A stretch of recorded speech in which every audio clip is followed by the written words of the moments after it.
Hormuz കടലിടുക്കിൽ വീണ്ടും സംഘർഷം. ഏപ്രിൽ 18, 2026. 2 ഇന്ത്യൻ കപ്പലുകളെ ഹോർമോസ് കടലിടുക്കിന് പുറത്തേക്ക് മടങ്ങുവാൻ നിർബന്ധിച്ചതായി IRGC.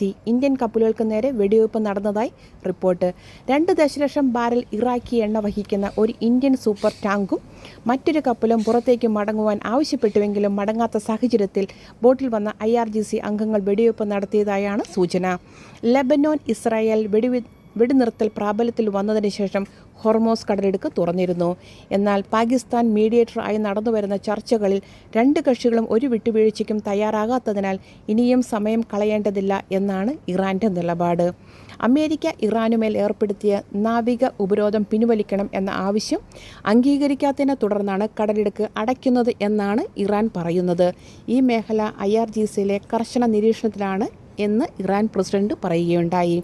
ചില ഓയിൽ ടാങ്കറുകൾ ഓൾട്ടർനേറ്റീവ് റൂട്ട് നോക്കുന്നു, എന്നാൽ ബാക്കിയുള്ളവർ വീണ്ടും തുറക്കുമെന്ന പ്രതീക്ഷയിൽ തുടരുന്ന ഒരു സ്ഥിതിവിശേഷമാണ് ഇറാനിൽ ഇപ്പോൾ നിലവിൽ തുടരുന്നത്.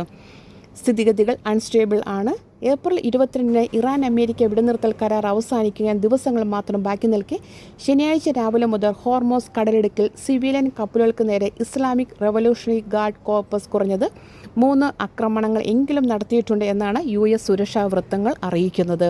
ഒമാനിൽ നിന്ന് 25 നോട്ടിമൈൽ അകലെ വടക്ക് കിഴക്കായി ഒരു കണ്ടെയ്നർ ഷിപ്പിന് അജ്ഞാത പ്രൊജക്ടൈൽ ഇടിച്ചു. തീപിടുത്തമോ പാരിസ്ഥിതിക ആഘാതമോ റിപ്പോർട്ട് ചെയ്തിട്ടില്ല. അധികൃതർ അന്വേഷണം നടത്തുകയാണ്. ഒമാൻ തീരത്ത് നിന്ന് 3 നോട്ടിമൈൽ അകലെ ഒരു ക്രൂയിസ് കപ്പലിനെതിരെയും ആക്രമണം നടത്തിയതായി റിപ്പോർട്ടുണ്ട്.